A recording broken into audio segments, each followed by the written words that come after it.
Amahoro inshuti z'umusaraba, turabaramukije mu izina rya Yesu aho muherereye hose ku isi, tubahaye ikaze mu ijambo ry'Imana. Uyu munsi Imana yashyize amagambo ku mutima ku bijyanye no gusenga, ariko turavuga inzitizi eshanu zituma amasengesho adasubizwa. Harimo iya mbere ni ibyaha, iya kabiri ni ugusaba nabi, iya gatatu ni ukutihangana, iya kane kutitotomba, iya gatanu ni ukutizera.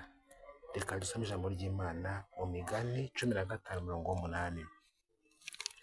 Igitambo cy'umunyabyaha ni ikizira ku Uwiteka, ariko gusenga k'umukiranutsi kuramunezeza.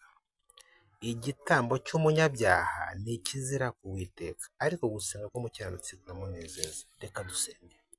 Mana, mu izina rya Yesu, uri Imana ishobora byose, turagushimiye, turaguhimbaje, tugushimiye kugira neza kwawe kwiza, tugushimiye umwanya mwiza nk'uyu duhaye ijambo ryawe. Turasenze kugira ngo imitima yose yumvire ijambo, kandi Mwami Yesu, ijambo ryawe rikore umurimo waryo. Urakoze ko ushobora byose, ni mu izina rya Yesu Kristo umwami wacu, amen.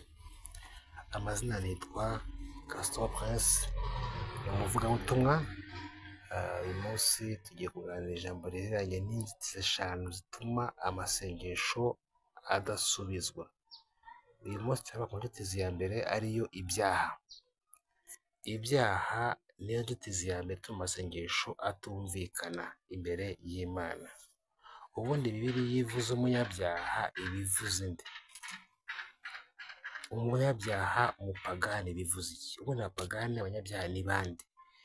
Igisubizo, abakurikira ibitagira umumaro byose nibo bitwa abapagani cyangwa abanyabyaha. Nk'uko tubibona mu Efeso 4:17, haravuze ngo iki gituma mvuga ibi ntabihanya mu mwami, yuko mutakigenda nk'uko abapagani bagenda, bakurikiza ibitagira umumaro byo mu mitima yabo. Umuntu wese ukurikiza ibitagira umumaro byo mu mutima we wese ni umupagani cyangwa se ni umunyabyaha. Waba usengera mu mazi, wasengera mu ishyamba, wasengera mu rutare, wasengera mu buvumo, wasengera mu giti, wakwiyiriza ubusa iminsi ingahe ari yo yose, yaba iminsi 3, yaba iminsi 10, yaba iminsi 100 wirije ubusa, iyi minsi yose wakora uko wasenga kose, mu gihe cyose uri umunyabyaha, ntabwo isengesho ryawe rizigera ryumvikana imbere y'Imana. Imbogamizi cyangwa se inzitizi ziba mu masengesho abantu basenga, iya mbere ni ugusengana ibyaha. Usengana ibyaha wese avunikira ubusa, ntacyo yageraho, ntacyo yasarura, kuko amasengesho imbere y'Imana ntabwo ajya agerayo, aguma mu nzira rwose, n'ikizira Imana ntiyumva, ntiyitaho, irayirengagiza. Ariko ngo umukiranutsi we ngo iyo asenze ngo arayinezeza.